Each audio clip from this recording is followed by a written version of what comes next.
A very good evening and a warm welcome to this very important panel discussion. A warm greetings from Manipal. I am Dr. Ashwini Kumar Mahapatra, Professor, Senior Consultant, Unit Head, Kasturba Medical College and Hospital. I am the moderator for this program. So, before starting the program, let me thank the Chess Council of India for giving me the privilege to conduct the seminar or the webinar. So, I am the moderator for today's program, and my heartfelt thank goes to Dr. N.H. Krishna for giving me the opportunity to conduct this webinar. Coming to CCI at a glance, it is started in the year 2014 with a single WhatsApp group. Now it is a big family comprising almost 3,000 pulmonologists. There are several live members also included in this panel. So it has grown immensely during past few years, and it has grown bigger and bigger in last few days. So this is a constant endeavor from the CCI to host webinars since last 1.5 years, since the last lockdown started.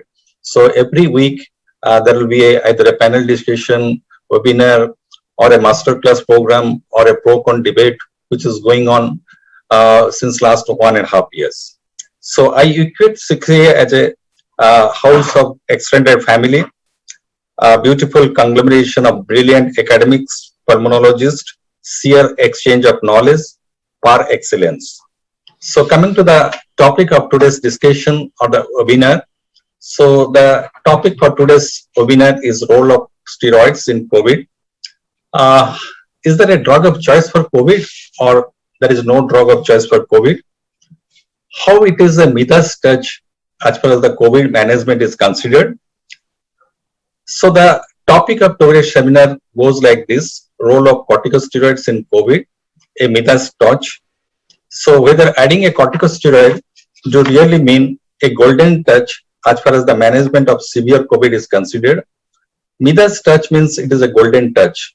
Means if you touch something, it becomes gold.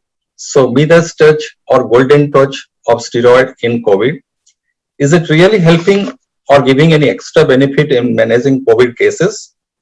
Can you bring back a smile in a COVID patient who is really sick, admitted to the hospital, and by adding a corticosteroid, can you bring back the smile in the patient?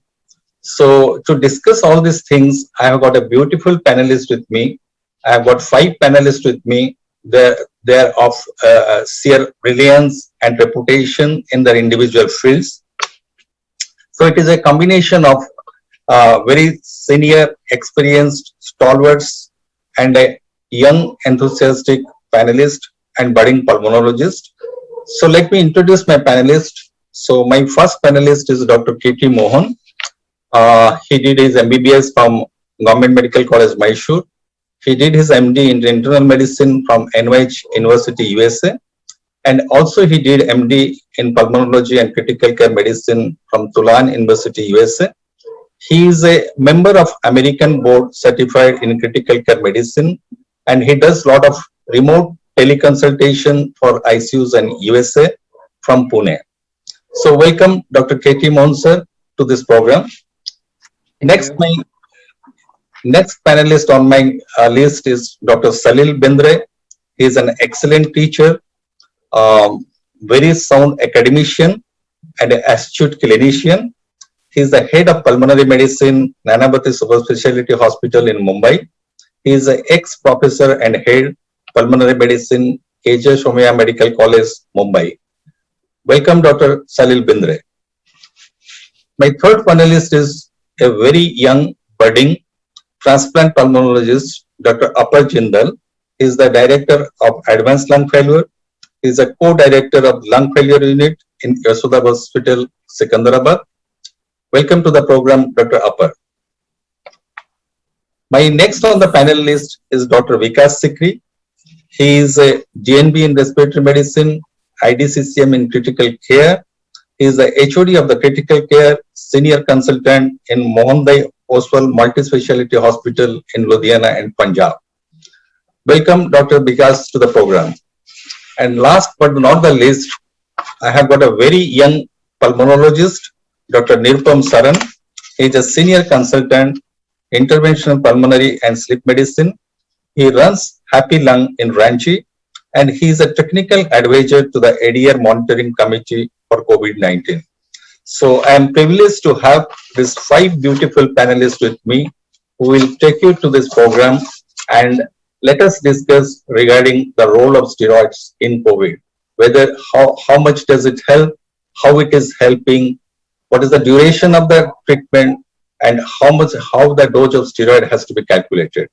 So the program will follow like this. I'll be having a brief presentation from my side regarding the overview of the corticosteroid use in COVID, which will be followed by the question answer sessions from the participants. And finally, we'll go for the vote of thanks. So I will begin with a small presentation, a brief overview of the topic.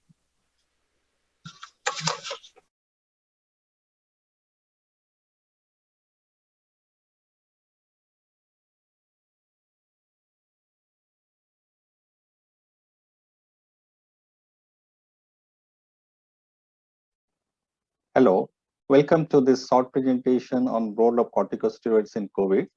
It's going to be a very brief presentation. So to begin with, we in our country we are having a second wave now. So India is going through a second wave. If you consider globally, it is called a third wave of COVID, but in India, it is called the second wave of COVID. So second wave is extremely devastating and it is causing havoc. Exponential rise in cases of COVID day by day. Cases have risen in a faster rate, and second wave is more devastating than the first wave.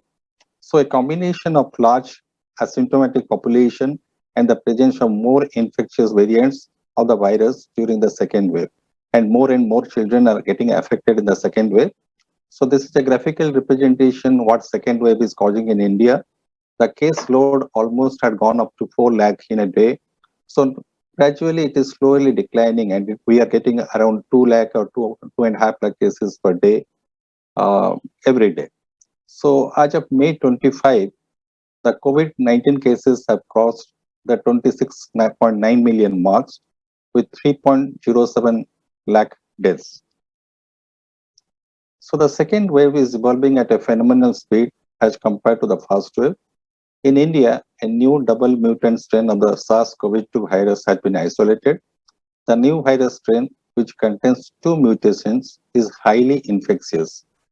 In the second wave, the pediatric and the younger individuals are getting, in addition to older ones, the symptoms of COVID second wave seem to be extremely variable.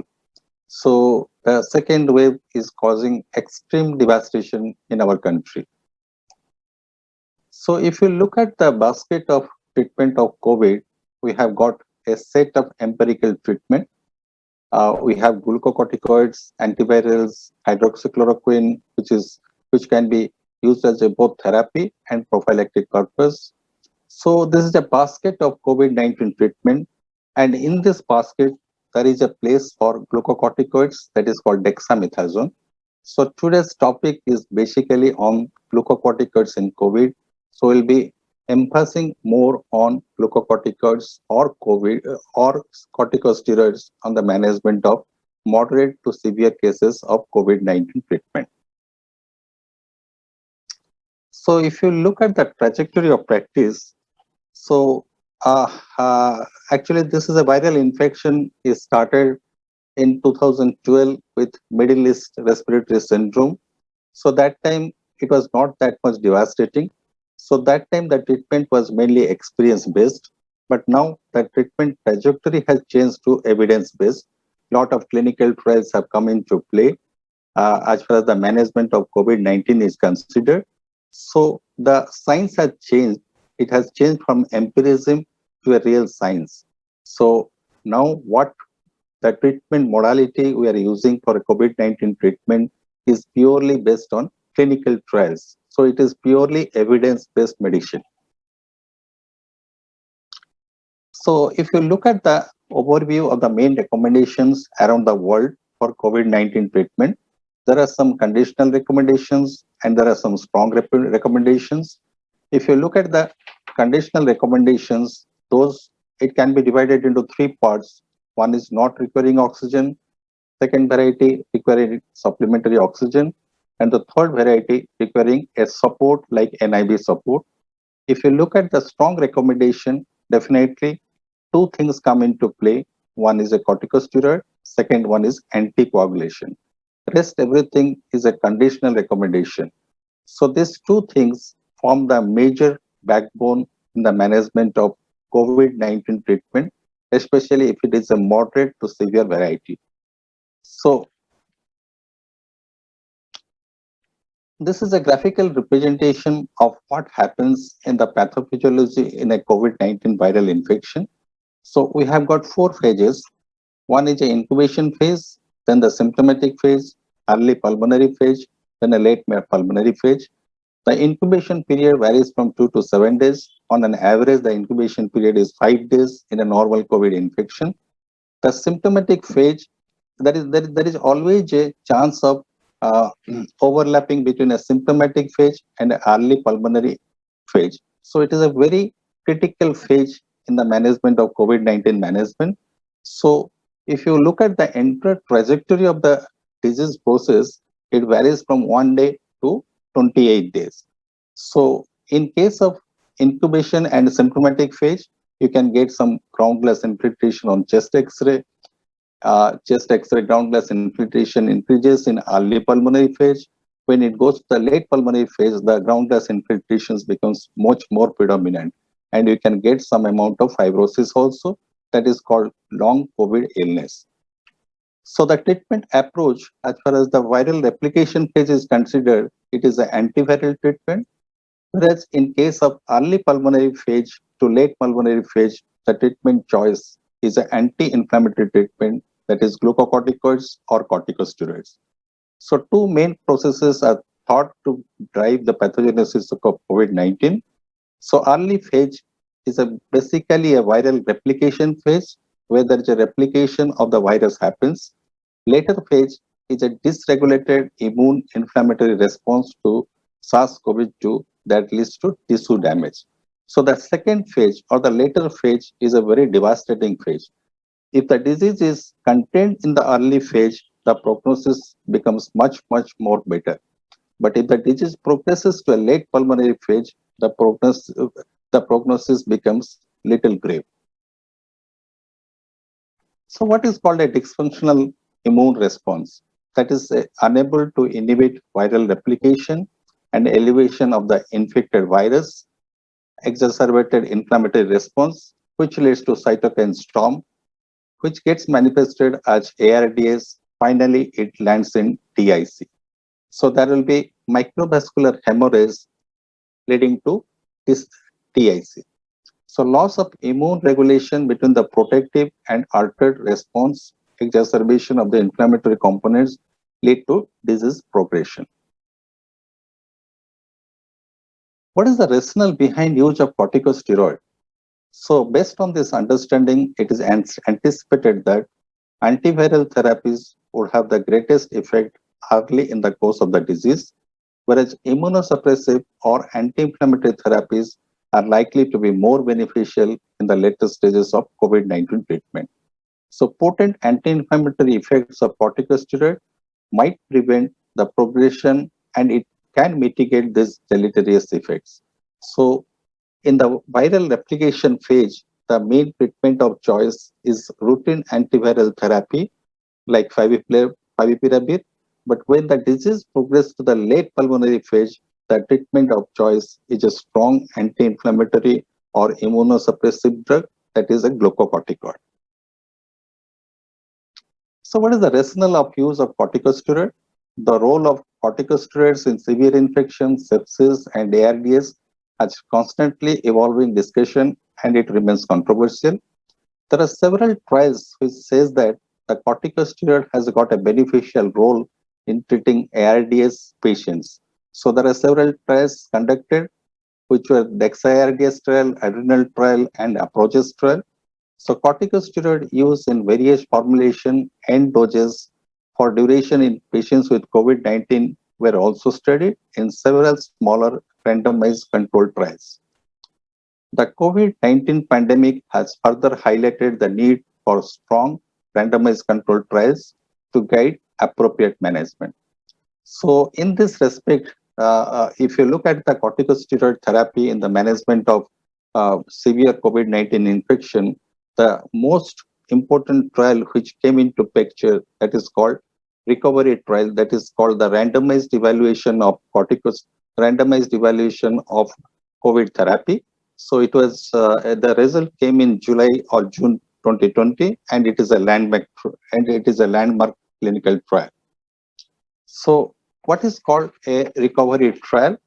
It is done in NHS hospitals. It recruited a large number of patients, almost 6,000 patients were recruited, and it was conducted in 176 NHS hospitals. Basically, it determines the effect of dexamethasone on 28-day mortality in hospitalized patients with COVID-19. So a 28-day mortality from COVID-19 use is lower among patients who were randomized to receive dexamethasone than among those who received standard care of therapy. The standard care of therapy means either the patient will be on oxygen or on invasive ventilation. So the survival benefit was more among the patients who were requiring invasive ventilation or supplemental oxygen at randomization, whereas no survival benefit in participants who did not require oxygen therapy at the time of enrollment. Subsequently, there was some post hoc modification of the randomized trial or the recovery trial was done. But till today, the recovery trial stands out to be the best clinical trial as far as the management of COVID-19 is considered with glucocorticoids. So this was so coming again to the recovery trial. This was the first and the largest study to identify the steroids mortality in COVID-19 patients. The mortality reduction is large, with a number needed to treat or prevent 8 patients receiving mechanical ventilation and 25 patients requiring oxygen was, however, a non-significant signal of harm in patients who didn't require support, which suggests it should not be used indiscriminately. The second trial, it was on corticosteroid and organ support in patients with severe COVID. This is called REMAP-CAP investigative trial. So in this trial, actually corticosteroid like hydrocortisone was used, and the survival benefit with respect to organ transport was studied. So it was demonstrated that the high probability of superiority of corticosteroid use compared to no steroids with respect to organ support free days within the first 28 days of treatment in patients suffering from COVID-19 infection. Next trial was a Cape COVID trial. Again, it was hydrocortisone on 28-day mortality or respiratory support among critically ill patients with COVID-19. So low dose hydrocortisone was used in critically ill patients, and it was studied, and it was seen how it is modifying the 21-day mortality in severe COVID-19 patients. The next trial was a REACT working group. It was also on systemic corticosteroid and mortality among critically ill patients with COVID-19. It was a meta-analysis. It was a big trial. So what is the evidence for corticosteroid therapy? So meta-analysis in both all patients and critically ill patients shows reduction in mortality, high heterogeneity due to different doses and study designs.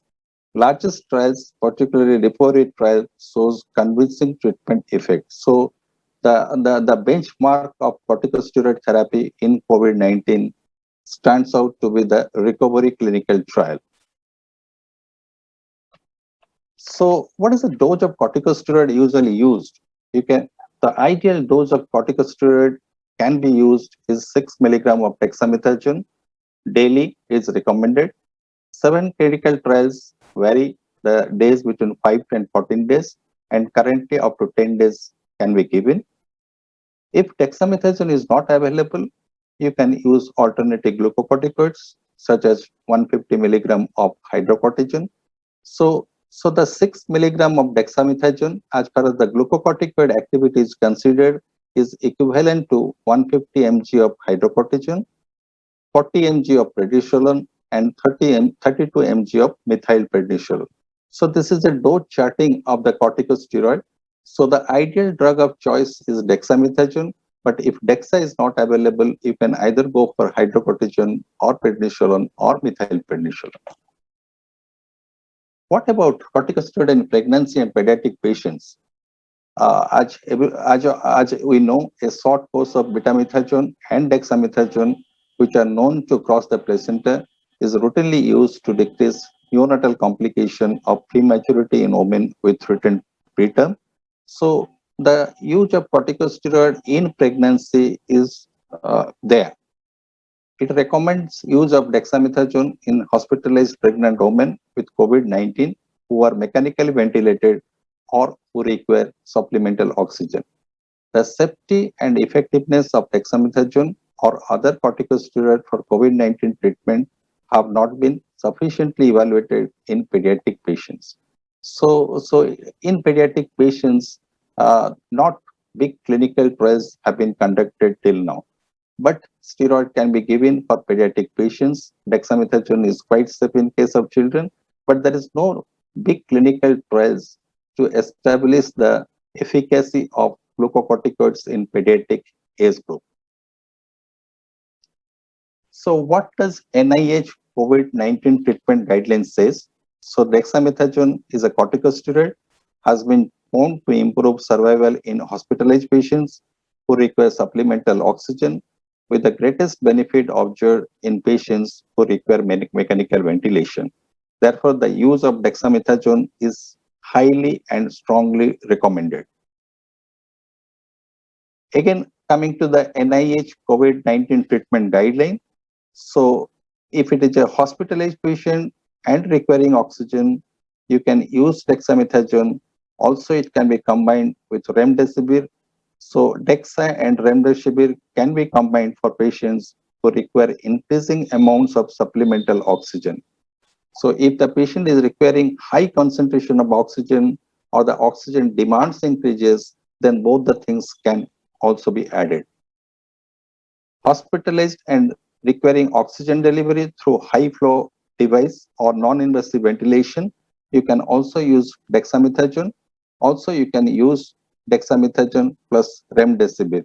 So you can use either one of the following. Either you can use a dexamethasone or you can use a dexamethasone plus remdesivir. Similarly, if it is a hospitalized patient and requiring invasive mechanical ventilation or ECMO, you can use dexamethasone, and it is for patients who are within 24 hours of admission to the intensive care unit. So what WHO says? So the recommendation one is recommendation of systemic corticosteroids rather than no corticosteroid for the treatment of patients with severe critical COVID-19. It is a strong recommendation based on moderate, certainly evidence. What is the recommendation two? Not to use corticosteroid in the treatment of patients with non-severe COVID-19. It is a conditional recommendation based on low certainty evidence. So corticosteroid usually indicated in case of severe cases, whereas in non-severe cases, corticosteroid can be used, but there is always a conditional recommendation. So our Ministry of Health and Family Welfare guideline also says about the same thing.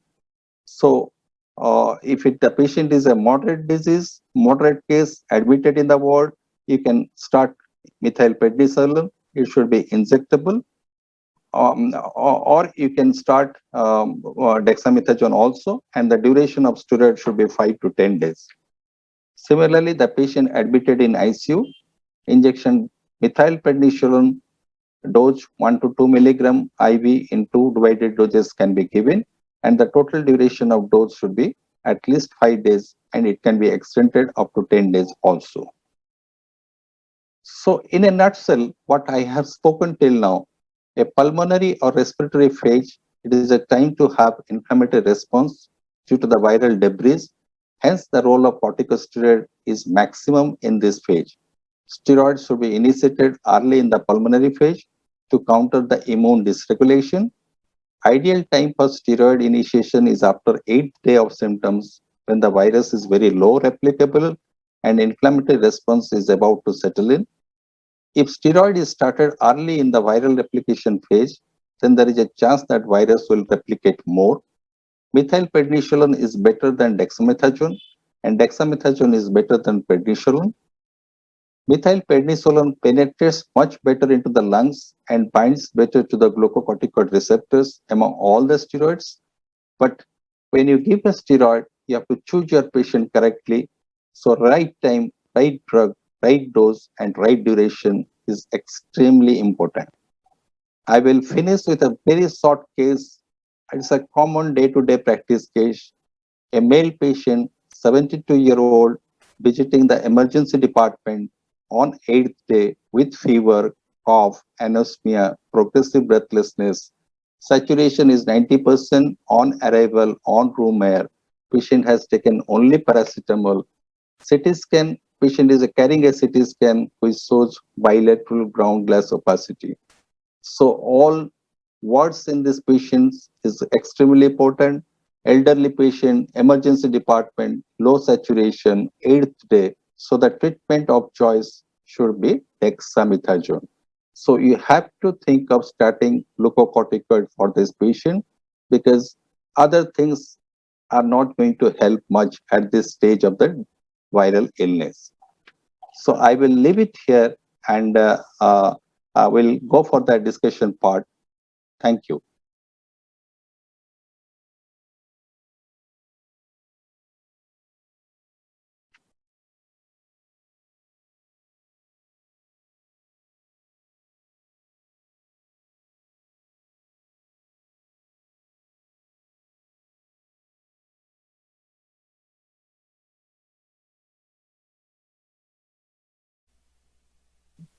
Yeah, welcome back, all my panelists. So we had a brief presentation. I had a very brief presentation regarding the steroid use. So my first question go to Dr. K.T. Mohan. Uh, is steroid is highly necessary in management of COVID-19, or we can get away with steroid? I think this is a nice presentation regarding the COVID viral replication in the inflammatory phase. So as per the recommendations, corticosteroids like a Ramban, I know we might have pulmonary, we used to say steroid is a Ramban, but now if you don't, nothing works, then you use the steroids. Not in the beginning, but in the end. That was used to many ILD exacerbations, so many lungs we use steroid, but when it was not working. In the same way, steroids is helpful in reducing the mortality if you use in the right time and the right dosage, not exceeding the dose limits, especially in the inflammatory phase. Again, the extension of the same question, in your day-to-day clinical practice, suppose it is a mild case, patient has got mild symptom, home isolated patient, just complaining of some fever, cough, saturation is fine. What will be the choice of steroid in that patient? So basically, in the first mild COVID cases, the recommendation is very straightforward. And May 7 AIMS recommendation showed some difference, but May 17, that recommendation is not in the that chart. So basically, if you have a mild case with the high risk factors, that's what we do. This obesity, diabetes, cardiovascular, renal problems, and with ongoing fever, high fever, not getting better even after 5 days, cough is nagging after 5 days. If you do some cytokine markers with this high group that's showing CRP, ferritin, and LDH is going up, getting into the inflammatory phase with background history of pulmonary problems, if you have COPD, asthma, it's a controversial. We can go for the low-dose steroid, but with the caveat of suppressing innate immunity and further exacerbation or viral replication later. So it's a controversial topic. In these stages, if they have 5 days, they have persistent cough or fever, you can go for a budesonide inhaler, 800 micrograms twice a day. This is recommended, again, conditional, that can be used with less side effects. So there is only two rules here. Budesonide inhalation in high risk group, maybe we can choose the patient and we can go for low dose steroids. So low dose means I'm very not far for going very high on the steroids in the beginning. So maybe less than 6 milligram, maybe 4 milligram, 2 milligram, I don't know. It's not studied yet. So the inhalation steroid is only budesonide, or there are some literatures they are also telling that cyclosamide also can be used. Yeah. So cyclosamide, I mean, there are some studies on that. Cyclosamide has a good lung penetration compared to the even budesonide or other fluticasone or whatever the other inhalers. Budesonide is studied in one study so that it shows some benefit in the symptom improvement and maybe progression to the higher disease. Cyclosamide, we have experience with in our COPD patient, we do use that because of good lung penetration in the pneumocytes. So we can use it, I think. Yeah. So coming to Dr. Salil Bendre, we know the recovery trial. It was a extremely landmark clinical trial, and whatever we are doing today is everything based on the recovery trial. But there was some post hoc analysis, subgroup meta-analysis in the randomized that recovery trial. So what are the learning points in the recovery trial? Means what it pointed out? So thank you for that question. At the outset, let me thank the CCI and Dr. Krishna for inviting me for this webinar.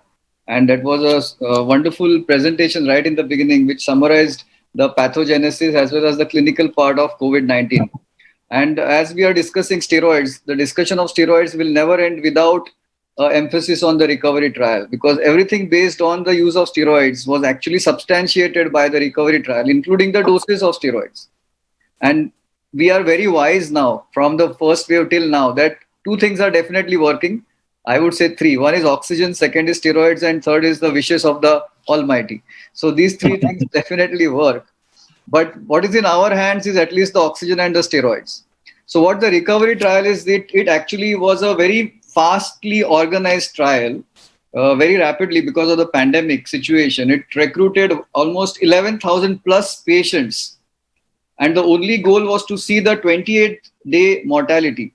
So what was the outcome? And they had actually made 4 groups, HCQS also, Lopia and Ritonavir also, Dexa also. And as per the requirement of the patients, they were sub-analyzed in the form of if convalescent plasma is required or if tocilizumab is required. So there was a subgroups which were formulated, and as per the requirement, they were recruited. But since our talk of today is dexamethasone, rather steroids, I will stick to that as a very, very important point, that almost of these 11,000, 2,000 plus patients were recruited on Dexa, and compared to 4,000 plus were on the regular treatment, or what we call as the usual form of treatment. And they were studied in terms of, are they requiring ventilator or are they requiring only oxygen and NIV?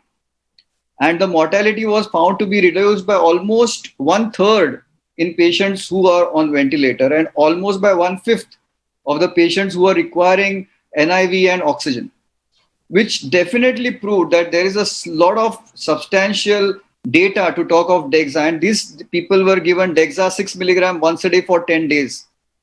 And if pregnant or breastfeeding, then they were put on prednisolone 40 milligram once a day. So what was the outcome was that there was a definite reduction in the mortality, definite prevention of going on the ventilator, and the risk profile was much better. So that was all the recovery trial, and specifically about the IV steroid. And that's where Dexa made up heads up in terms of steroid usage. Yeah. I will take just a small question. One Dr. BP Agrawal from Uttar Pradesh, Prayagraj, he wants to know, do steroid to be given till CRP is normalized? What is your clinical practice says? So first of all, why do we start steroid? And as you had put up, it is the inflammatory phase of the COVID disease which warrants steroid use. And when we start steroid, let's give the message to everyone who is listening. It is not based on CRP. We are not supposed to start steroids only and only based on CRP. And similarly, we are not going to stop steroids based on the CRP. We have to consider the symptomatology of the patient. We have to consider the biochemistry of the patient. We have to consider the oxygen need of the patient and the radiology of the patient. So CRP is not an indicator. The CRP is still high, so continue steroids. It is no. The answer is no. Because obviously we are not treating the CRP. We are treating the patient. We are treating the inflammatory phase. And CRP is a non-specific inflammatory marker. It doesn't mean that it's only and only because of COVID. And it may take time to settle down.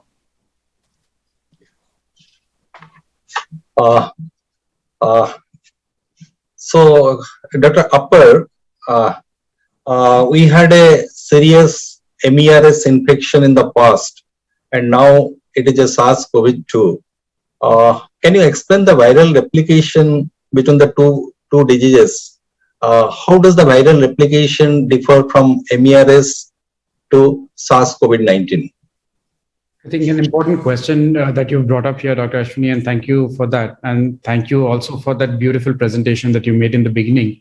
So, see, we need to realize that both the MERS and the SARS-CoV-2 and also the SARS virus that we've seen earlier in 2002 and onwards, they all belong to the coronaviridae family. They're all beta coronaviruses. So rather than looking at the differentials in the viral replication, while there are very few, it's only the proteins that are being expressed between the two viruses, which is different, and the replication time between the viruses, which is different. There is more of similarity between these viruses than the differences.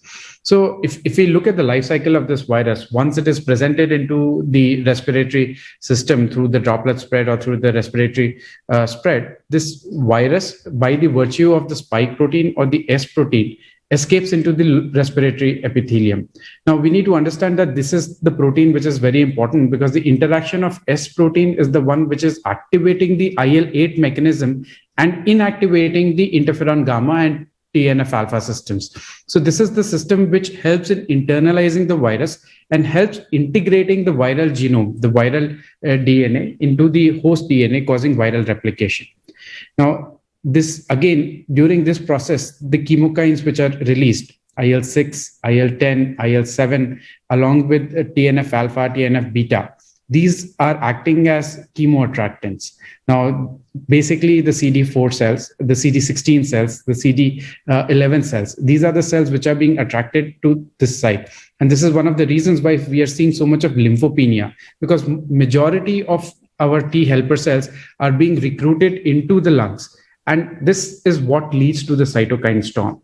So replication incubation period of 5 days to 8 days versus an incubation period of 12 days. I think more important than that is to understand why all this process is happening, where the inflammatory markers are coming from, where the mediators are coming from.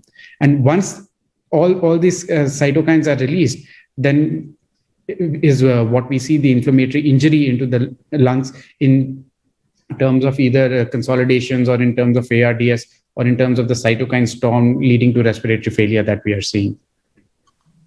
Yeah, that's a good answer actually.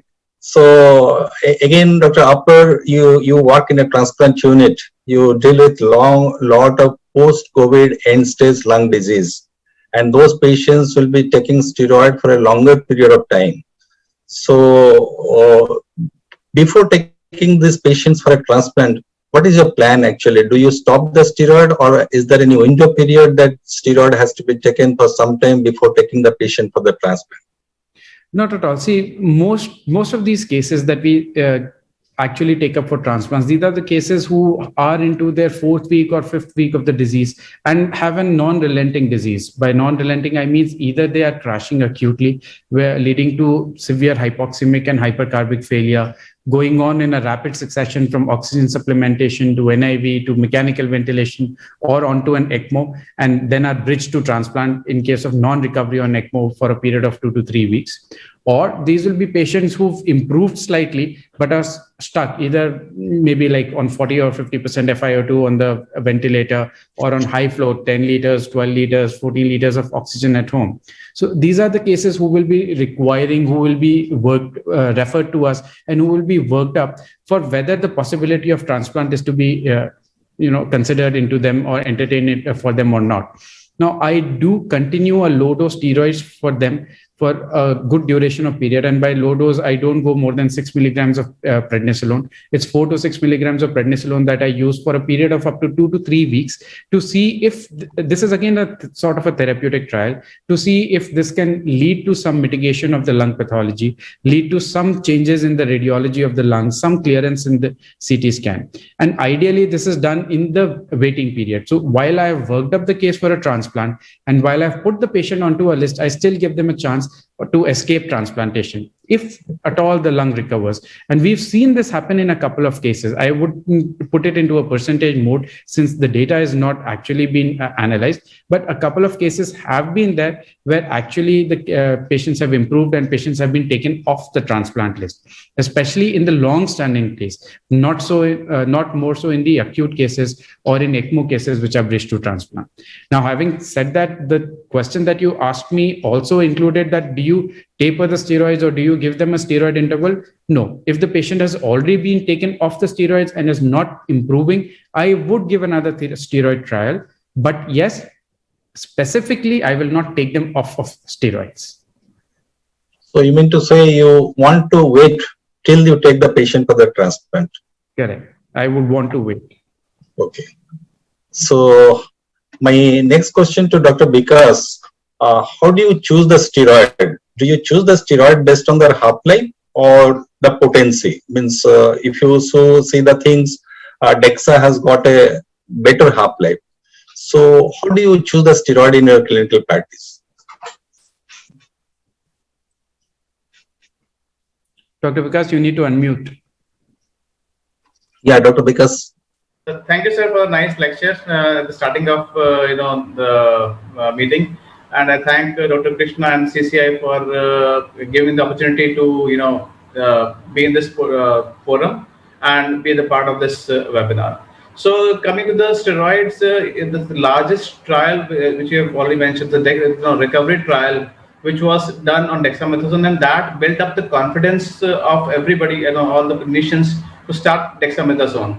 So in that trial, the only drawback was in trial was that they didn't mention about the amount of supplement oxygen which was given to the patients, whether it was in terms of liters. And the other trial regarding hydrocortisone, which has been well studied, is the Cape COVID trial and the REMAP CAP trial. So as per the NIH guidelines, they recommend dexamethasone, being it's a long acting, we need to dose it once a day only. So 6 milligram is the dose recommended to be started in these patients in moderate to severe cases. If we go to the ICMR guidelines, recent guidelines, they have suggested to start methylprednisolone. In the moderate cases, the doses will be about 0.5 milligram per kg to 1 milligram per kg. And severe group recommendation is 1 to 2 milligram per kg. But that has to be given in divided doses since methylprednisolone have a half-life of roughly around 12 to 16 hours. So whereas dexamethasone can be given once a day, methylprednisolone is an alternative which is given at least in 2 divided doses. So either both of them are equally effective and equally, as per the availability. So initially last year we had used a lot of methylprednisolone, and this year, initially we started using dexamethasone as well. But what we have found out, the methylprednisolone has worked better for us, in the last last wave. So both steroids are equally effective. Yeah. So this is an extension of a question. Dr. Tridip Chatterjee from Mumbai, he asked the recovery trial. If you follow the recovery trial, 90% of your patients will not get steroid after 10 days. What if hypoxia persists at this stage? What to do? I think you have to be very subjective. The trial is, for for the broader aspect of the things, those who improved, it's well and good. But you have to, as the Dr. Apar also said, that once, patient is a long hypoxia is there, we have to choose our patients whom to be continuous throughout the longer duration. So we have gone up to even 3 to 4 weeks also of steroids, but yes, Hello.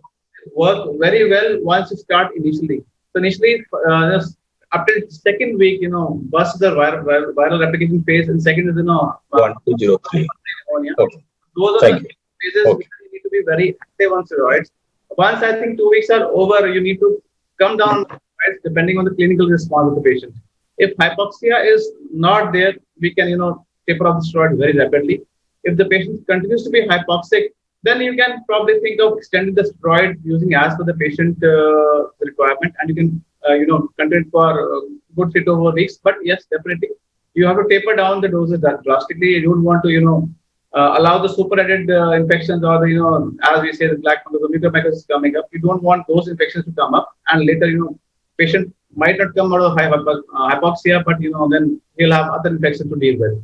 So sepsis is one element which we are really scared, because every patient who has gone in septic shock after maybe COVID or added super infection, in those cases the recovery is really bad, and we have not seen any much recovery in those patients who are really gone to septic shock.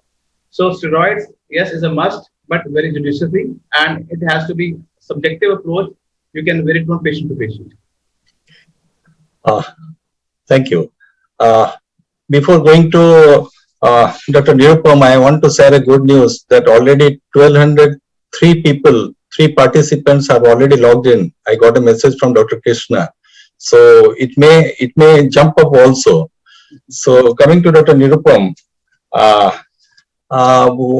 do you taper the steroid? Means is it required to taper the steroid, or you can continue with the steroid? Means there is no point in tapering the steroid.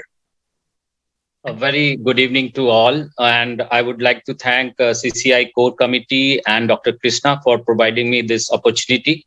And it was a very excellent presentation by Aswani sir. And coming to the question, do we need to taper the steroid? As Dr. Vikas rightfully said, that it is a precision medicine. Every patient differs from one to another. So we have to think subjectively. When you say, according to the, when we are thinking about HPA axis suppression, the textbook says, or many trials, they say that if you are giving for 21 days, there is no need of tapering. Some other trial says that when prednisolone more than 20 milligram for 10 days are given, then you need to taper. But here we are talking about the disease most. So when the disease is there, and the disease we are giving for short time, and patient is improving, the oxygenation is improving, and all the inflammatory markers are improving, we can stop it. But in most of this wave, we have learned that there are multiple inflammatory phases going into the patient. Once we discharge the patient, again we receive a call that patient is having again fever, again patient is having dyspnea on exertion, or patient is having desaturation on exertion. In those cases, we need to taper it slowly as per recommended guidelines. And the guidelines, they give us the basic framework, like rightfully said by Aswani sir in his presentation, the viremic phase, then early lung phase, the late lung phase. So we must avoid in first 7 to 10 days. And after, if patient is requiring oxygen therapy or deteriorating, inflammatory markers are high, we start steroid based on how he or she is responding and how much dose we give.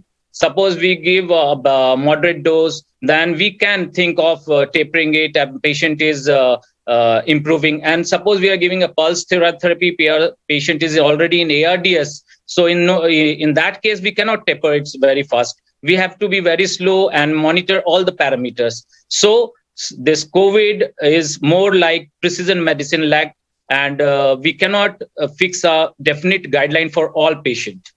Thank you. Yeah. Let us take a question from a participant. Dr. Krishna Kumar Gupta from Rajasthan. He asked, enlighten us about the pulse steroid therapy. Nirupam, you have already talked about pulse steroid therapy. This question goes to Dr. Salil. What is called pulse steroid therapy? Can it be an alternative management in COVID management? So I will just, it's a very interesting question because methylprednisolone has been used in pulse or high doses, even 500 milligrams in patients with SLE, renal allograft rejections, juvenile RA, many places. So what is the role of pulse therapy in COVID? One thing, let us first understand, it is not come into a recommendation or any guideline of pulse methylprednisolone. It has not come into any guideline. There are studies, there are review articles, there are small studies of 50 patients or even 15 patients where they have talked of a methylprednisolone dose of 250 milligram once a day as a pulse therapy. But Yes. nowhere it has mentioned of 1 gram or more than 500 gram. It has never been mentioned. Unfortunately, we come across such prescriptions or such usages and they are justified that patient was requiring high flow oxygen, but that is not yet validated. But as I said, if you want to really have a study or there is a study, then it talks about 250 milligram of IV methylprednisolone as a pulse therapy. The trials have been comparable with the divided doses, but it has not come into the guidelines. So yes, someday it will come because we have seen guidelines have changed almost every 24 hours in COVID. Yeah. So let us take one more question. Dr. Ashwini Malhotra from Delhi. His question is when to start and how long it can be given if markers are not coming down. Withdrawal phasing and causes CRP rising in few cases at the time of withdrawal. How to give at that point of time? Means it is the similar question which we have already answered. So CRP is not actually the marker. You have to see the patient. If the patient is improving and hypoxia is persisting, then you have to start a steroid therapy for the patient. So let us take one more question. Dr. Shopanna Saha from West Bengal, Kolkata, he asked, any role of loading dose of methylprednisolone for treatment of impending cytokine storm? So the question is, the patient is having a cytokine storm, IL-6 is elevated. Any role of loading dose of methylprednisolone in that patient? Dr. Katie Mohan, can you answer this question? Again, it's a controversial recommendation. It's a conditional, not from guidelines. So there are some papers coming up. They made some guidelines like this. If you are on the DEXA 6 milligram, in US at least, they can go to 12 milligram maximum. I have seen 6 milligram twice a day or go to 10 milligram, not more than that. That's in the US ICUs when I manage, that's the highest steroid I've seen in the last 1.5 years. They will never go more than that, okay?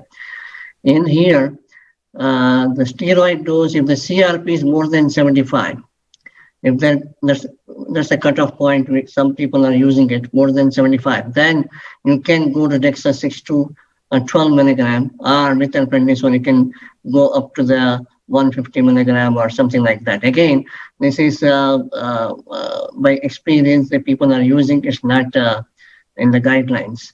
There is no, so far there is no pulse therapy so far I used either in India or in US.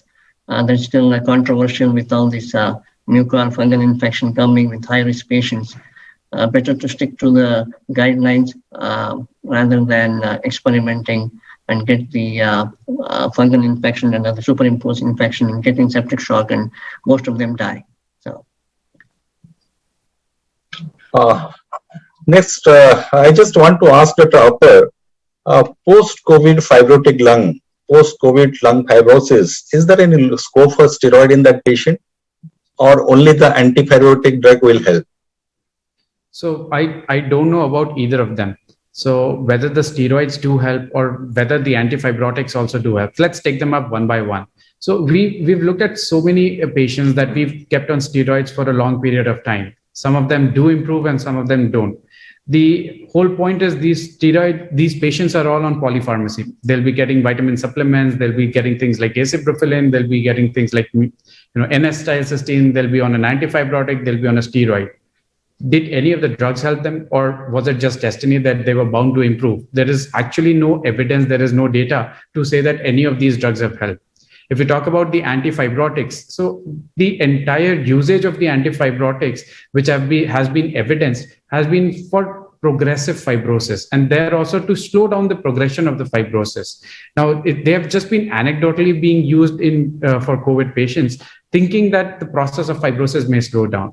If we look at the autopsies, or if we look at the explant biopsies from all the transplants that have been done, there is extensive fibrosis, and this fibrosis is much, much denser, much, much stronger than even what we see in progressive massive fibrosis in our pneumoconiosis. The entire interstitium is expanded and it is replaced. The pneumocytes are destroyed. And on electron microscopy, as I was just telling a little bit earlier, there is an intense catabolic phase. There is an intense mitochondrial destruction between the cells. There is depletion of the surfactant lamellae. So the disease is not acting at a single level. It is not only an inflammatory process which is happening in the alveoli, or an inflammatory process which is affecting the peribronchial spaces or the vascular spaces. There is a combination of things. There is destruction of the airways. There is expansion and thickening, fibrosis of the alveoli. Plus, there is also a microthrombotic and also an endothelial injury that we are seeing in the blood vessels. So for the complete process, will just an antifibrotic help, or will just a steroid help? I don't really know the answer to that. And I don't think there is a right answer to that. So continuing this, I think the major important thing over here is to continue with the oxygen delivery. That is the real right answer here. With whatever possible means that the patient may need to maintain adequate oxygenation of the various tissues in the body, that is the right answer. Whether that is just by oxygen supplementation or ventilation or ECMO, I think that is more important than concentrating on the use of steroids or antifibrotics here. Yeah, so you mean to say the oxygen should be good, means hypoxia, patient should not be hypoxic. Absolutely. Mainstay of looking great is to keep the patient good of oxygen. Absolutely. Yeah. So the Dr. K. Satish Kumar from Telangana, Hyderabad, he asked, in severe COVID, after discharge from hospital, for how many days we have to continue steroids? Dr. Nirupam, can you answer this question? In a severe case, when you are discharging the patient, you have to look what is the parameter on which you are discharging. Suppose patient is having a normal oxygenation. You are discharging the patient on 92 plus saturation on room air. Then you have to taper the steroid gradually based on all clinical, radiological, and inflammatory marker profile. You cannot taper it very fastly, and you have to individualize the patient, see all the parameters, day-to-day, daily markers, and then you can taper it. Okay. So, Dr. K. Misra from Uttar Pradesh, Agra, he asked, optimum time to start steroids is ideally after a week. Can you start it early, say 3 to 4 days, if hypoxia is there? Dr. Bikas, can you answer this question? So the question is, steroid should be started after a week, but if patient is hypoxic, can it be started earlier? Well, I'll say there's no guideline which say to start steroid and after a week. It all depends upon the clinical condition of the patient. If the patient is hypoxic, he's come to you hypoxic on day 2, then please you need to start the steroids from day 2 rather than waiting for day 4 to for the steroid, or day 7 for the steroids. It's all the clinical parameters which rather than clinical parameters, most the clinical presentation is the the thing. You send the lab will come in hours time or in a couple of hours time. But if the patient is hypoxic or he is having high grade fever and you think saturation is going below 94, it is a time to start steroid irrespective of the duration of illness. Yes. Dr. Salil, this second wave, we are seeing a lot of younger children are getting involved. A lot of young people are getting infected with the COVID virus. Is it to do anything with the overuse of the steroid? Oh, I did not get your question. You mean to say that the younger age group is getting affected more because of steroid usage? Yes, my question is that whether the younger age group people are they getting more affected or getting more seriously ill because of the overuse of the steroid? No, I mean, if you are intending that the patient is that person is on steroids for some other disease. Yes. Yeah, so if that person is on steroids for any other disease, that itself is an immunosuppressant. So that would be applicable. It's not only for the second wave. I mean, every patient who is on steroids, may it be a post-transplant, may it be a renal condition or even a SLE, collagen vascular, these patients have been on steroids. So it would not be that because they are on steroid, that's why they are getting more severe COVID this time and they are more worse. I would not put it that way. No. Okay. Or you can spin off like this. If the parents taking steroid, if they're COVID positive, if they have taken the steroid early, then the viral replication may be persisting. If the child, it's just a hypothesis.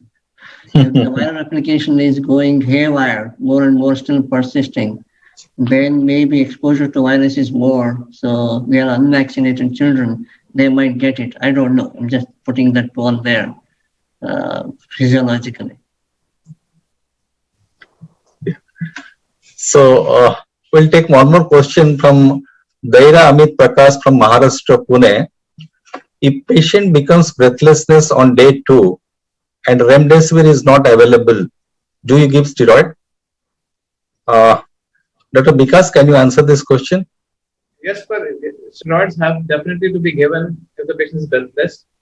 Remdesivir, as it was, it's an optional treatment. It's not absolutely to be, everybody, there was a news last week probably, when the fake racket of remdesivir busted, and they found out the patient who had got the fake remdesivir, the outcome was similar to the patient who got original remdesivir. So that, proved the point that remdesivir is not the, pinnacle of a treatment, or it's not Midas touch. If you say that, that's going to revert the illness. In that case, every patient we would have been able to save if the remdesivir started working on all the patients. So we have seen a varied response. So if remdesivir is not available, as Dr. Apar clearly mentioned, oxygenation. Second thing is the steroids, and third thing is wishes. And fourth thing I like to add, anticoagulation, which has to be there. These are things which are going to work, which have been tested and which have been put in the guidelines as well to follow. Remdesivir, yes, it's an option medicine. It's available, can be given. If it's not available, then you should not rush or make the family rush to get remdesivir somewhere. It's already being black marketed a lot. So there's no rush to get remdesivir if steroids are there.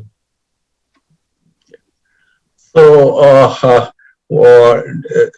Dr. Hanuman Marda from Sikkim, Gangtok, he asked, any indication for steroid in afebrile asymptomatic patient who is having neutrophilia? So blood picture is showing neutrophilia, but patient is asymptomatic. Should you start a steroid for this patient?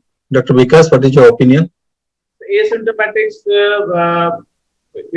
we should defer to use steroids even if the neutrophilia is there. That is expected. Any acute infection will lead to raising neutrophil counts, whether it's COVID or some other infection. But patients asymptomatic, then probably steroids don't have any role. You should keep this patient under close monitoring, follow up closely. If they develop symptoms, yes, fever, hypoxia, or during the second week of illness, if they develop some new symptoms which are high grade fever, even then probably it's time to irrespective of the neutrophilia, whether it is reverted or not, steroids should be started at that point of time. But yes, early asymptomatic neutrophilia, the steroid is not recommended at all. Okay. So my chat box is full with questions, and most of the questions are on CRP. Just people want to know whether the CRP is a guideline or a marker for starting steroid or not. So I won't be repeating the same things, same questions. So let us take one question from Dr. Mukesh Pednekar from Maharashtra, Mumbai. Presented in the first week of illness with respiratory symptom, mild HRCT chest severity score is 8, but not requiring supplemental oxygen. But there is a raised CRP around 40. Would you use dexamethasone in such situation? Dr. Salil, what is your opinion? So, see, we have got good guidelines now, and the doctor who is asking is from Maharashtra. So I will quote the Maharashtra Task Force guidelines over here. Correct. Rather than days, I mean, I am hearing questions on the 4th day, on the 2nd day, on the 5th day. I think let's put that days aspect out. let us talk about the symptomatology, the need of oxygen, and the radiology. So if the persistence of fever, if there is a need of oxygen, like on room air, the saturation is going below 92, or after a 6-minute walk test, there is a drop of 4%. These are more sensitive criteria than the CRP. They are more sensitive criteria than ferritin. They are more sensitive criteria than LDH. So if you have this patient, you please tell him to check his saturation of O2, do a 6-minute walk test. Also, if you have a CBC, do a neutrophil lymphocyte ratio, the NL ratio. If it is more than 3.5, it indicates that he is heading towards a more dangerous path. And this patient would be better off if he is put in the hospital and monitored, rather than just starting him on prednisolone 40 milligram or 30 milligram or 20 milligram, because we have seen patients crash suddenly. See, out of 50 patients, 30 may get better, or maybe 40 may get better. We don't know how those 10 will behave. And thankfully, today bed availability is good. I mean, there was a time 3 weeks back that the bed availability was really bad. And that time, desperate measures, difficult situations, even steroids were started at home. But look more into the 6-minute drop, the room air saturation, the NL ratio. These are more sensitive in terms of thinking about steroids. So, I'm just one question. So, what is your choice of steroid in a ARDS patient in ICU? Would you prefer a hydrocortisone, or you will go for methylprednisolone? In terms of the COVID ARDS you are speaking. Yes, I mean to talk about COVID ARDS. So as we have talked till now, Dexa or methylprednisolone, and one of your slides also showed that the penetration with methylprednisolone is better. Not only that, there are other 2 studies. One of them is in the Infectious Diseases Journal, which had a comparison of Dexa and methylprednisolone. And they found that the outcome with methylprednisolone was significantly better compared to Dexa. So if you talk of that study, then the dose would be 1.5 mg per kg. So that comes to around, say, 40 milligram twice a day for a 60 kg person. That would be the better option. And otherwise, if you want to go in for Dexa, of course, we know 6 milligram IV OD is the dose of choice. But that again, it's not my opinion, your opinion. This is what the studies and guidelines have said. Yeah, that's true.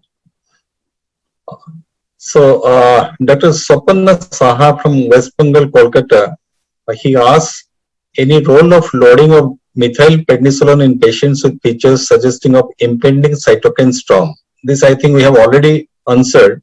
Let us move to the next question. Dr. Ajay Lanjavar from Maharashtra, Nagpur, CT score is 10 from 5 in 10 days. Symptoms free continued. CRP is rising to 70. SpO2 is 95 on room air. 16 milligram of solumedrol for 10 days along with anticoagulant should have been given, or wait till hypoxia less than 94. So, Dr. Nirupam, can you answer this question?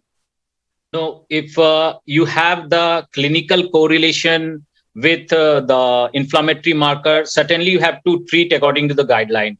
Either you use dexamethasone or methylprednisolone as per guideline doses, and because this type of patient are the most what Dr. Salil sir was telling about was these are the 10% patient which are going to land in the more serious inflammatory phase and may land into the ARDS phase. So this type of patient you have to really take seriously and treat according to the guideline. Adequate dose as per weight must be given. Either you choose methylprednisolone or dexamethasone.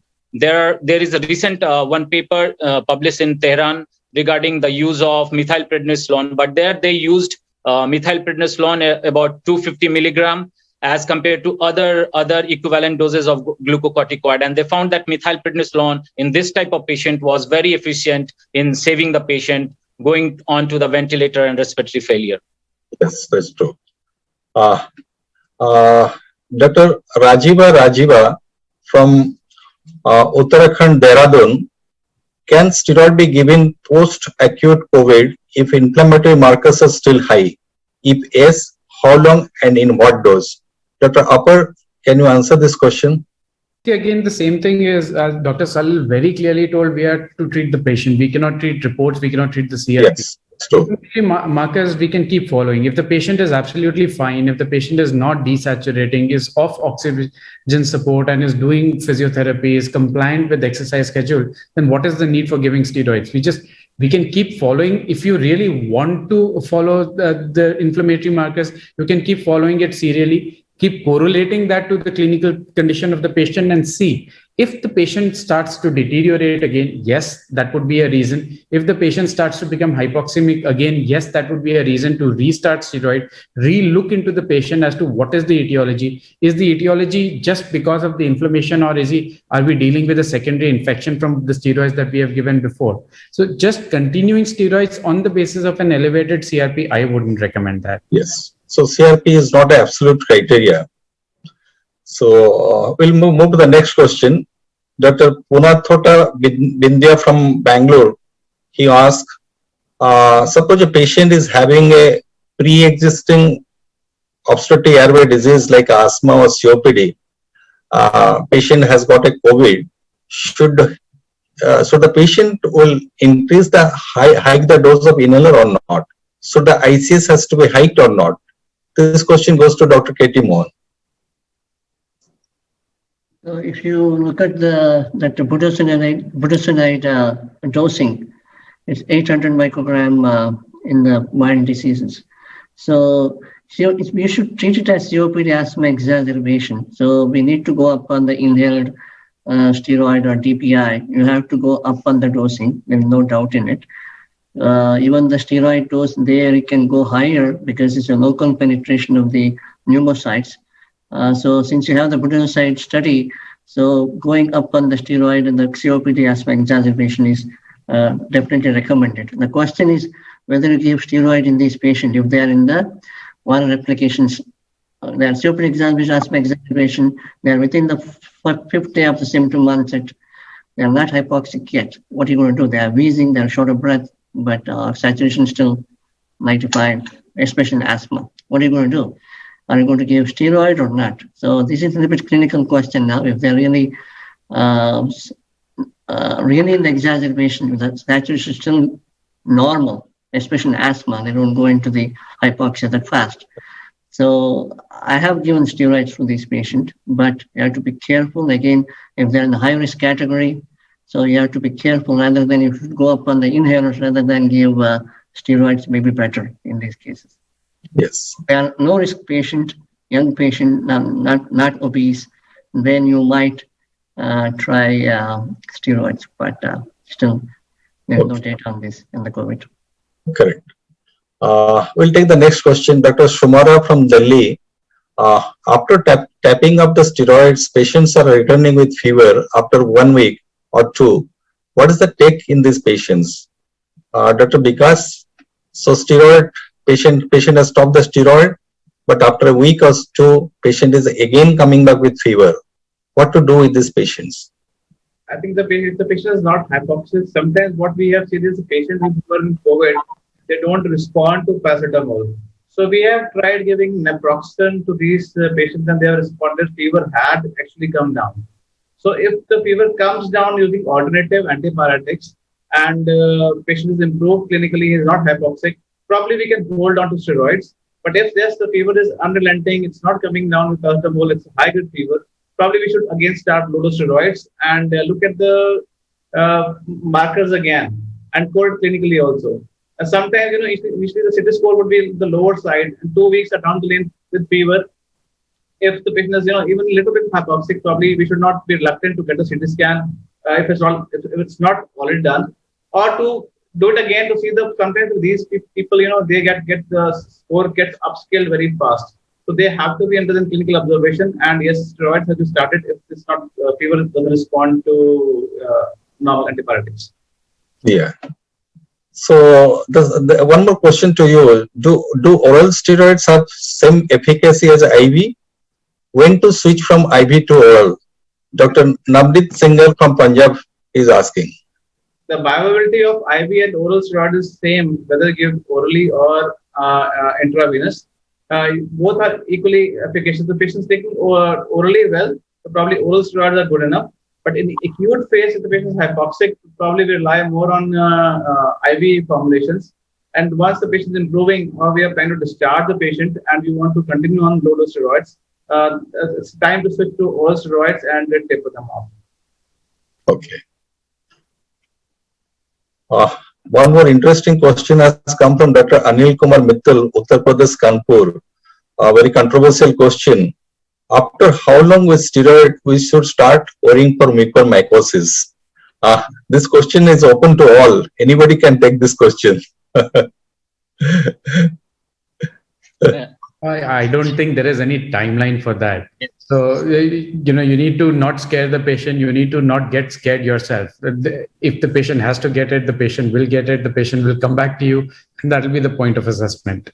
I don't think we can put a timeline to it that we need to start worrying at this particular point of time about mucormycosis. Yeah, that's true. And I really feel it's being blown out of proportion. Correct.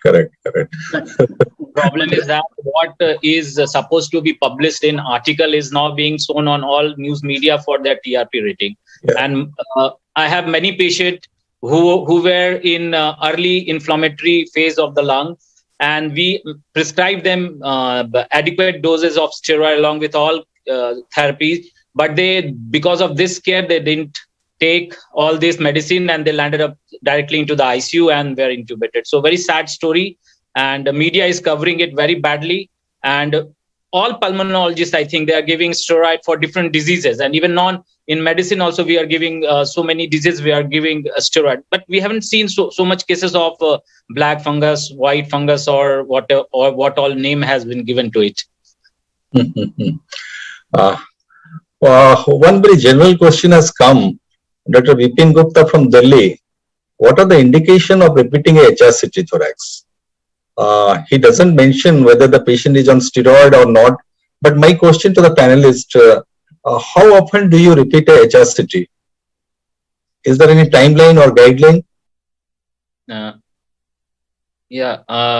I think the repeating HRCT, we don't have any timeline or guideline as such, because we have to look on the patient, because sometimes we are giving everything and patient is deteriorating.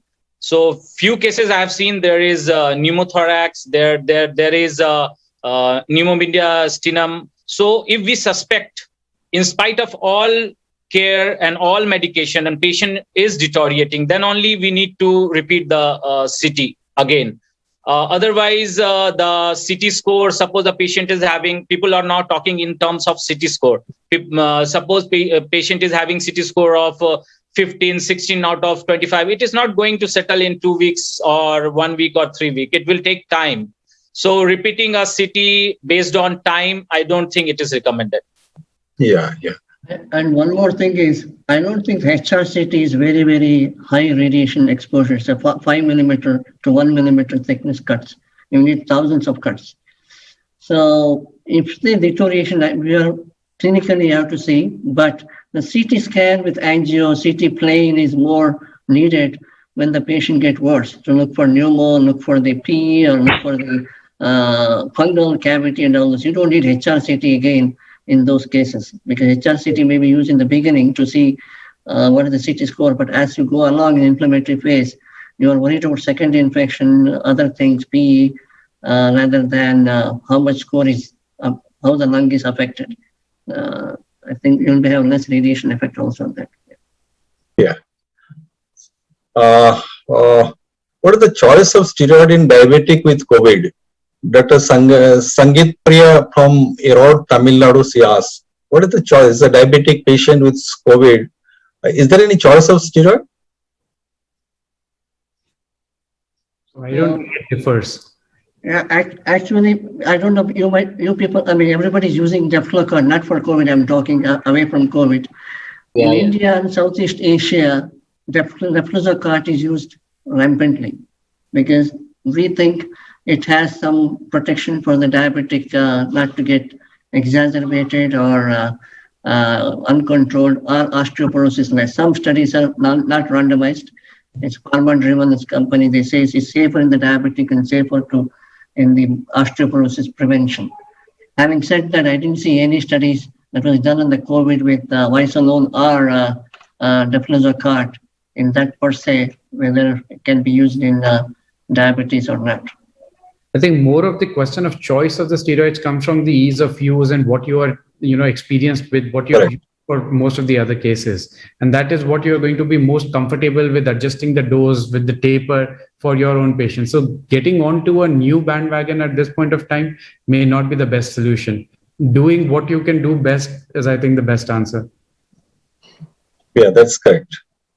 So, Dr. Ambika from Amritsar, Punjab, role of steroid in hyperinflammatory phase, that is 18th to 20th day of onset of the symptom.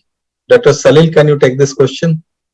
Yeah, so see, probably what we are talking of hyperinflammatory phase is the same thing which is the storm. That's what I presume, because when we are talking of the 13th day, 14th day, that is the time.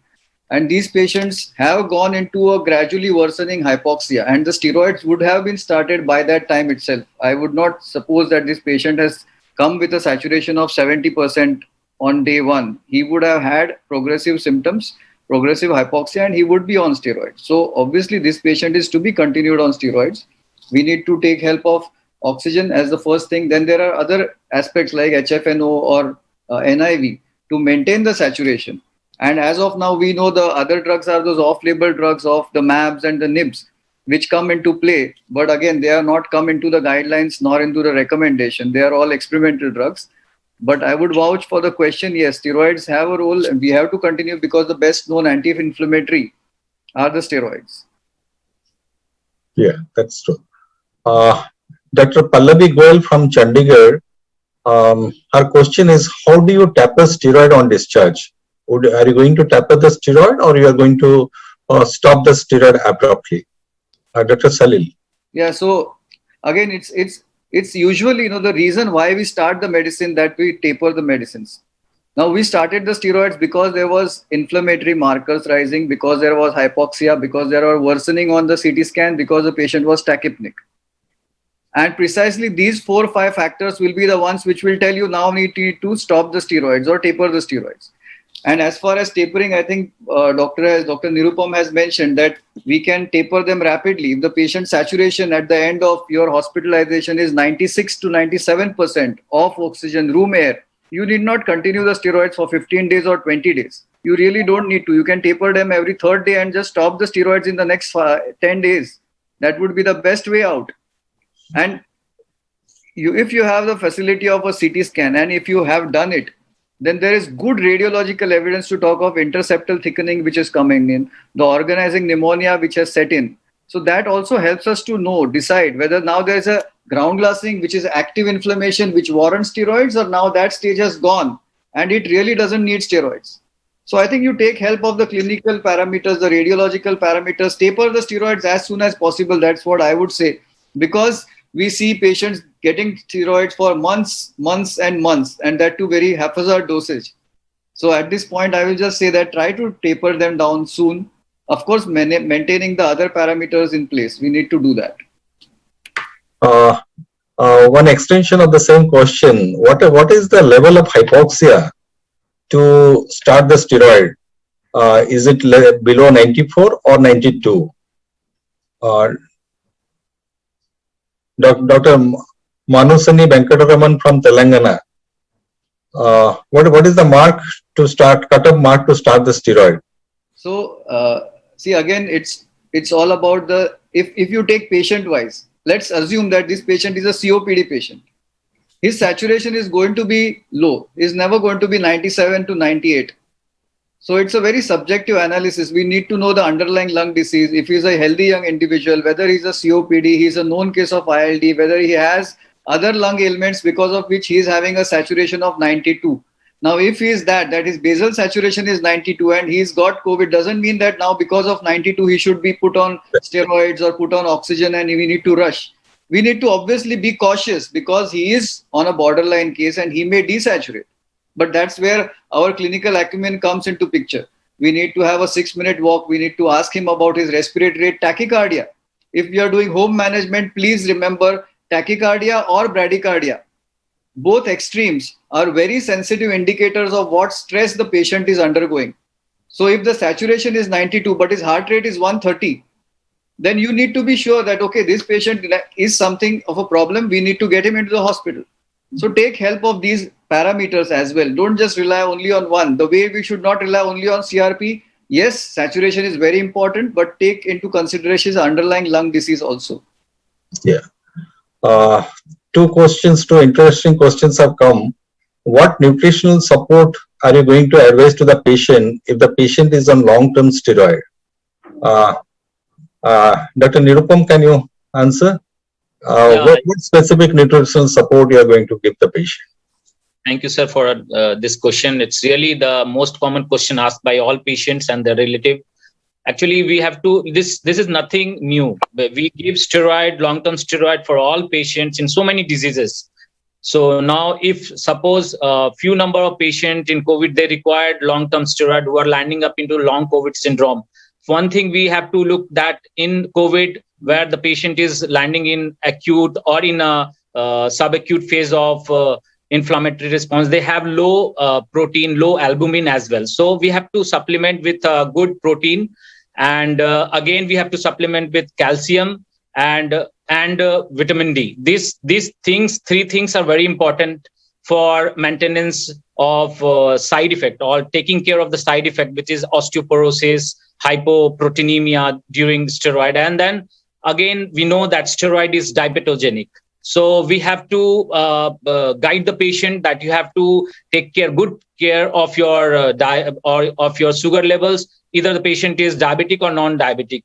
Steroid will produce a hyperdiabetogenic state, and diet which is less in glucose, and a DASH diet. DASH diet is dietary advice to stop hypertension, because we know that steroid side effect also, long-term steroid side effect also produce hypertension. So all these parameters we have to take care in the dietary recommendation of the patient who is on long-term steroid post-COVID. Yeah, that is true. Means you have to give a high protein diet to the patient. So one question has come: instead of steroid, can you use tofacitinib in diabetes? Tofacitinib is a JAK inhibitor. JAK2 inhibitor. Yeah. It doesn't replace steroids by any ways. So we cannot have an option. So I don't think that question is to be addressed really. I think this group of drugs actually have been given to reduce the pneumonia. They are the JAK2, the JAK-STAT pathway inhibitors, which really goes into a completely different, scheme of things. Correct. It cannot be a replacement to a steroid. We are again talking about use of antifibrotics over here. Correct. So, yeah. They are mentioning about baricitinib, remdesivir, not with the steroids. If they have a steroid side effect, there are one study came in the REMAP cap, I think, I don't know which one was that, where you can use baricitinib with the remdesivir early in the disease if they are going into oxygen NIV, if their side effect of steroid is there. That's the study showed some. Yeah, I think that question was related to the NIH guidelines, where they had done this study where baricitinib and remdesivir was used in people whom we could not give steroids. Steroids. But when we talk of cytokine storms and hyperinflammatory phase, baricitinib cannot replace steroids. Yeah, that's right. Yeah. And what about deflazacort? Somebody has asked. And I think Dr. Mohan has already answered it. Do you use a lot of deflazacort in your clinical practice, Dr. Mohan? I never use deflazacort. Sorry, I use only methylprednisolone or Visanome. Okay. I never use deflazacort. Okay. Yeah, sorry. Dr. Alpesh from Mehsana, Gujarat, how to use steroid after giving immunomodulator therapy? Dr. Vikas? Yeah, if we are giving immunomodulator therapy, that is the idea is to get down inflammatory markers very quick and to decrease the dose of steroids. But yes, after normally, if we are giving immunomodulators, normally we see the response, what we have studied in last 1.5 years. So you see the response within a day or two, not beyond that. So if your immunomodulator really worked, then the level of oxygen, comes drastically down from your 10 liters to 2 liters within a day's time. That's what we have seen. So if that happens, you come down on your steroids. Say if you're already using say 2 milligram per kg, you can come down to 1 milligram per kg for next couple of days, and then see the response of the patient, how he behaves. If it becomes static, still requiring low oxygen, probably you need to continue your oxygen on the steroids for longer duration. Yes, as Dr. Apar already mentioned, if the saturation is already come down to 96 and patient is comfortable at room air, probably it's time to taper off the steroid very rapidly in next week or 10 days time and stop there. But it all depends on the clinical response of the patient rather than a particular a guideline or a particular format is there. It all you have to individualize your approach to every patient when you're using immunomodulators. Correct. One question has come: 6 milligram of dexamethasone is constant, or we should increase during cytokine storm? So the cytokine storm has set in the patient. Should you hike the dose of dexamethasone dose, or should you continue with 6 milligram dexamethasone? Dr. Vikas? I think any patient who goes into storm, it's more kind of a knee-jerk reaction and more kind of our helplessness which is there.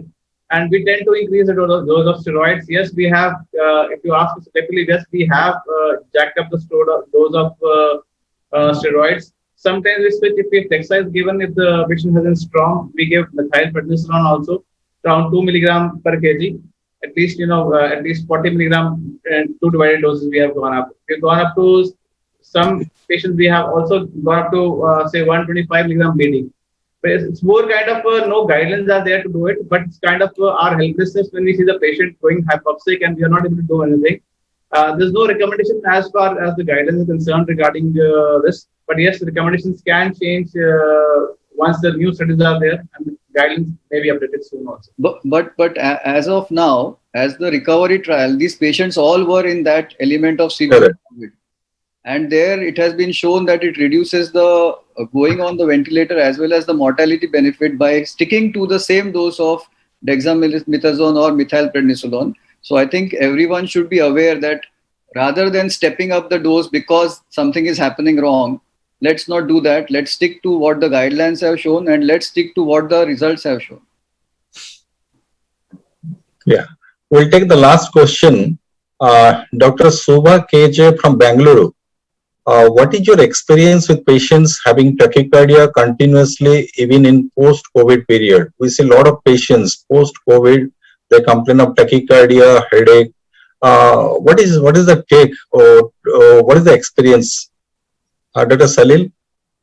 No, I mean, see, tachycardia has got millions of causes in post-COVID. It could be anxiety, means a situation where the patient has been in isolation or in an ICU or in a hospital away from the relatives, unable to meet anyone. And there are a lot of things which are going in the mind itself is a big reason to cause tachycardia. So we need to actually go upfront on knowing the cause, whether there is a tachycardia related to a somatic reason. Is there any cardiological issue? So we need to take the ECG, we need to monitor that. We need to do a 2D echo. If the patient is we need to do a CTPA if the patient continues to be breathless. We need to probably, even think of thyroid related issues which can present with tachycardia. It is unmasked during these COVID times. So there are many reasons we need to really investigate, but it is a very important factor. I think it needs a lot of investigation and evaluation. We can't just label it as anxiety. What they're trying to ask about is the COVID-induced myocarditis. So as Dr. Salis has already told, so unless you have assessed it and you've proven it to be a rhythm abnormality, there are a million causes of tachycardia. You'll get tachycardia yourself trying to address that tachycardia. So I think let's just leave it at that. Yeah, and many people in many centers, they do give beta 2 agonist and they give acebrophylline, doxophylline, so that those drugs also causes a lot of tachycardia. So we have to look on the drug prescription as well. What is the real reason behind it, and by finding the real cause, we can really find the answer. We'll take the last question. It's a very interesting. What is the ideal time to start pulmonary rehabilitation in a COVID patient? Dr. Suva KJ, again from Bangalore. When to start a pulmonary rehabilitation for the patient? Yeah. The right answer is as soon as the patient is able to. Yes. But it is an integral part of long COVID management. Yes. Yeah, but even ICUs, we are starting right in the ICUs. Even if they're on 3 liters oxygen, they can start their spirometries, breath holding. I mean, we did not wait. Now we should do a rehab after he has come into the wards. I don't think we should wait. As Kumar said, once the patient is able to and maintaining saturation, not exerting, best time to start. My ECMO patients are undergoing rehab as well. So as long as patient is able to do it, it has to be done. Absolutely. Okay. So we are just coming to the end of the program. Any final takes from my panelists? What is the take-home message? So I will just say that we have got good number of studies now. Last year was a little of a confusion, but now we have learnt our lessons. We are seeing the bad things happening because of indiscriminate use and misuse of steroids. So stick to the trials, outcomes, the guidelines, stick to the dosages of steroids. And I think taper the steroids as soon as possible as the oxygenation permits. Don't treat biomarkers, don't treat the CT scans, don't treat the CRPs. Okay, let's go clinical, and that would be the best thing to happen. So treat the patient, not the lab parameters. Dr. Mohan, any final comments? I will say William Osler said same thing. The good physician treat the disease. The great physician treat the patient who has the disease. Oh, That will summarize that we should be clinically astute. All the labs are secondary. See the patient first, talk to patient first. All the labs are going to help you further diagnosis, whether to go up or down. And as Sanil said, I will stick to the 6 milligram and Dexter, same dose, whether they go up and down until they come out of the hospital. That's the only study that shows to prevent maybe these fungal, infections or not. Until we get further information, I will stick the 6 milligram dose or equivalent dose continuous throughout the stay in the ICU. Dr. Yes. Upper? So I'd just like to say that, steroids are a double-edged sword. We need to use them very judiciously. We need to consider the dose. A lot of disease does not mean a lot of steroid. We need to look at the patient, and then maintaining oxygenation. That is your prime goal. Maintain oxygenation, judicial use of steroids for the appropriate patient. I think that is what is going to make the difference here. Dr. Vikas, your comments? I'd just like to add on that once we start treatment of these patients, we should not forget about the psychological support to these patients, nutrition and physiotherapy. They should go hand in hand from day one, because once patients land into hypoxia phase, probably they won't be able to eat too much, and then the respiratory burden increases. So nutrition, psychological support, and physiotherapy should go hand in hand with all the treatment from day one itself. Dr. Nirupam, your final comments?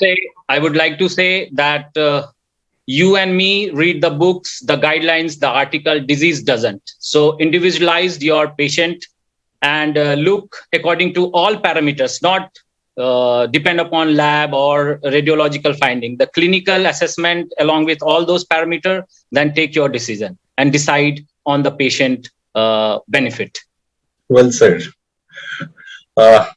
I thank all my panelists for a beautiful discussion on this topic.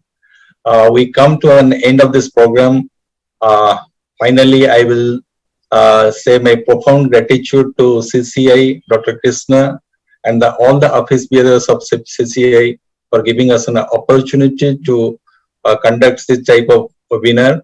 So also I would like to thank Dr. Narendra, the president of CCI, Dr. Ravi Doshi, secretary of CCI, Dr. Vijay Kumar Channamchetti, the webinar coordinator. Finally, last but not the least, I would like to thank Cipla Respiratory team to provide the technical support in conducting this webinar. We had a very nice, fruitful discussion. some of the questions from the participants we could take. Many of the questions were of similar types, but I think we have covered most of the things, most of the questions which are put by the audiences. Good night and take care. Bye bye. Thank you. Bye bye. Good night. Thank you.